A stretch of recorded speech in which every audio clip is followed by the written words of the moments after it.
Welcome to this UX review in video, the series in which I do a review of your online business. My name is Niels Kijf and I'm a brand identity designer.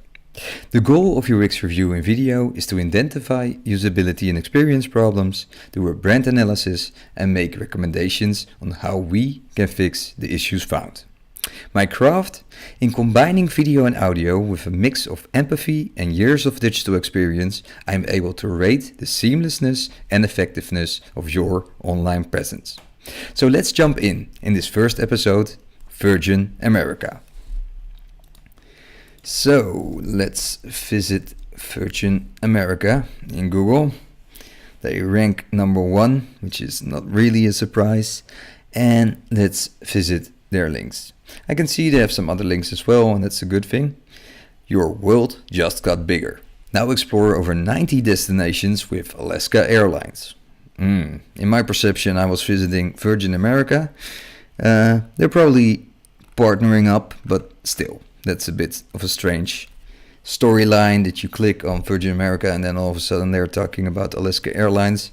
What I see is some bright colors and it's branded as Virgin America. I see 3 boxes from 2 guest selection with some neat drop down in which you can easily select your party. I'm not going to change that, and I want to go from New York. This could use some more indication or some more contrast or a little block so I can see which one I'm selecting. I'm selecting New York JFK and I will go to San Francisco.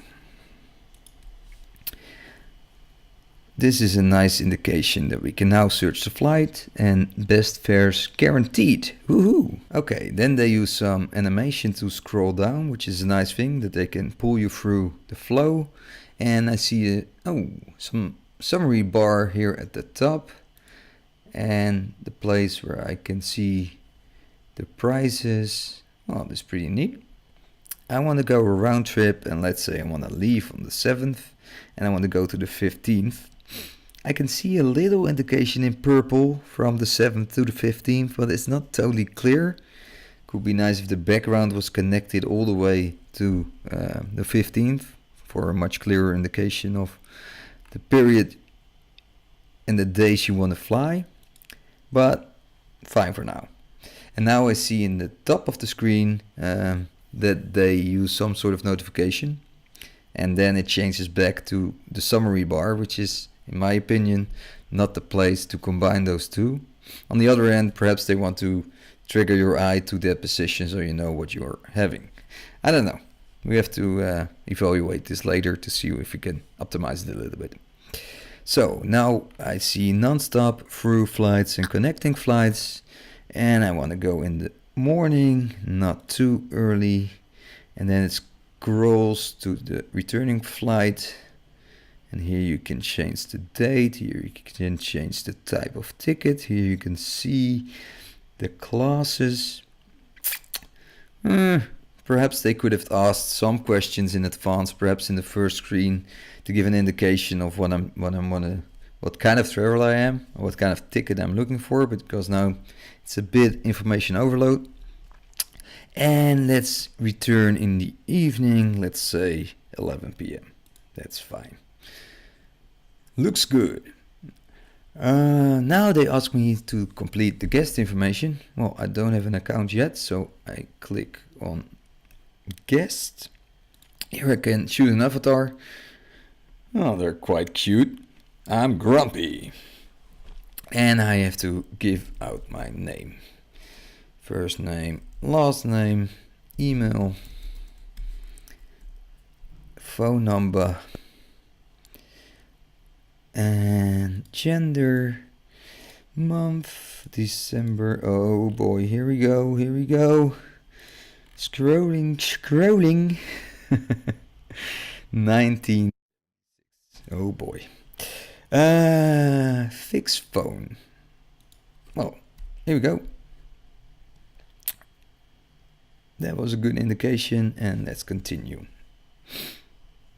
Now it asks me to select the extras, And this is interesting.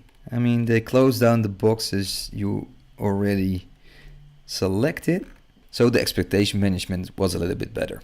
I also would like to know what I can bring and what I can add, so I have a good indication if I can bring some hang luggage or stuff like that. But for now it looks pretty decent, so let's go without any extras.